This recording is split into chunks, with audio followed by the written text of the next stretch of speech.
Well, I just made a whole video there talking to the camera and I wasn't even recording.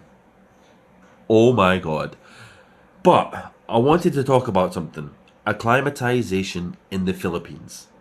Right? Now this is the third time I've been in the Philippines and I'm not here. We're not here on really on holiday this time, because we were here for my sister-in-law who was in the ICU and she was really badly ill, but she's managed to pull through, and now it's a couple of weeks later. Now she's actually kind of starting to walk in that again by herself, so that's positive, and I think she's going to pull through, which is great. But nonetheless, I wanted to talk about acclimatization in the Philippines.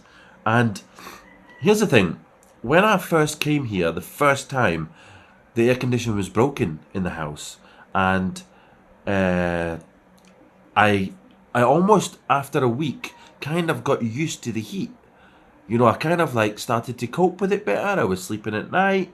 I could navigate around. I was still sweating, and it was still hot, but my body did cope with it anyway. But then after we got the air condition fixed, well, actually we got new air conditioning. Uh, they After that happened, it was almost like all that acclimatization that I'd built up had totally went backwards. It had just reversed itself altogether. And every time I left a climatized house, or I left an acclimatized, no, acclimatized, I'm saying that wrong. Every time I left an air conditioned house, or I left an air conditioned bus, or a taxi, or whatever, as soon as I stepped out of wherever it was that was air conditioning, I sweat profusely. I sweat like mad. And I think it's because the air conditioning is stopping me from acclimatizing properly. And in all honesty, even after I've acclimatized and you're cutting about and that, you're doing your thing, like, I still sweat anyway. And I like to feel the cool air on my skin, just like to relax a little bit, Even like when you've acclimatized and you come into like the bedroom and you've not got the air conditioning turned on and whatnot, and it's hot in there, and you are acclimatized, you're still hot. You still feel hot. So I think I prefer to have the air conditioning, and I prefer to go on the air conditioned buses, and I prefer to go in the air conditioned taxis and stuff like that. And when I go to like I don't know, like a restaurant or whatever, I prefer it to have air conditioning because it's just more comfortable for myself. But that's just my preference. But if you don't have access to air conditioning in the Philippines, it probably will take you 3 or 4 days to acclimatize properly. There is a way to speed up that process.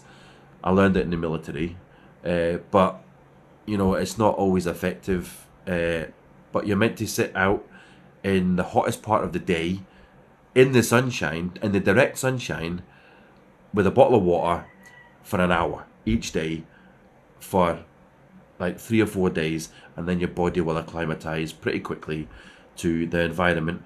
But if you then go into a air conditioned room, you're probably going to end up reversing all of that acclimatization that you do.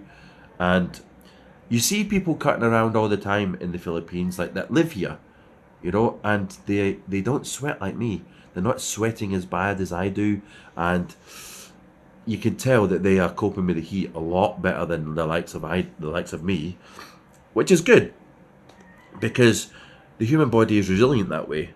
But I have to say that if you do come to the Philippines and you don't mind being hot, then don't use air conditioning. Don't use the air conditioning, because the air conditioning and the air conditioned rooms and the air conditioned hotels and everything like that, they will just totally knock you out. Like your whole acclimatization, it won't work. If you use air conditioned rooms, because it's absolutely boiling. I'll take you outside right now, and I'll show you basically how hot it is in the sunshine. 1 second. Alright folks, so today it is 33 degrees outside. and I think that's 33 degrees in direct sunshine.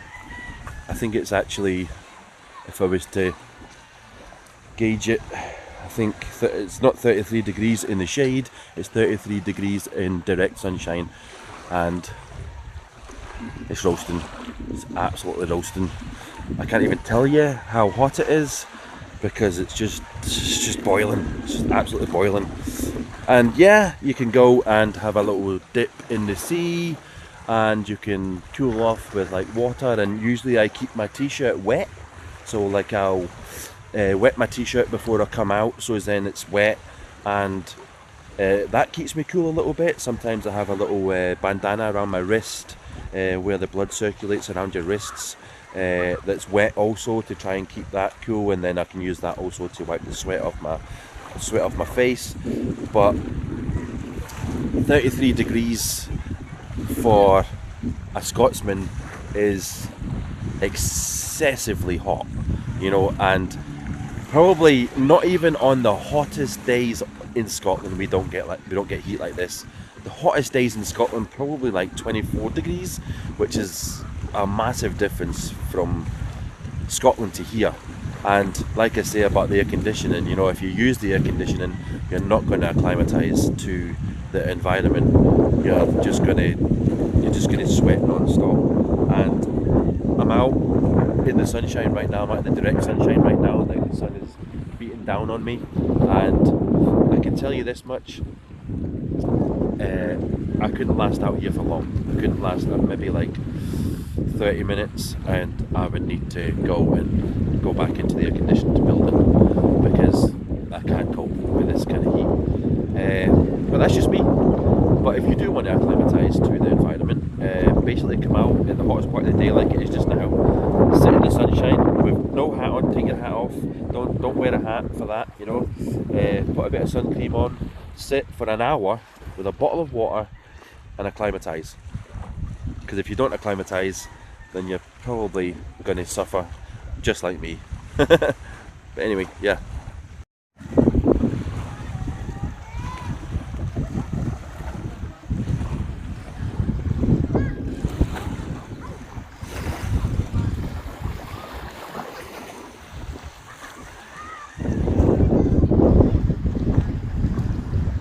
So that's Jennifer's beach house. It's got air conditioning, which is good, but as you can see, and even like, I'm not gonna lie, even the water is warm, you know. So even when you go into the sea, you know, the water's pretty clear. I mean, but that is roasting. I can feel that is boiling. It's like being in a bath in the UK. You know, when you go for a bath in Scotland after you've been working all day. That's how hot that water is. You know, so even going in the water, it's probably not going to cool you off that much. It's still nice. Fishing boats. Look, these kids are cooling off up here. Look. They're all cooling off, jumping in the water.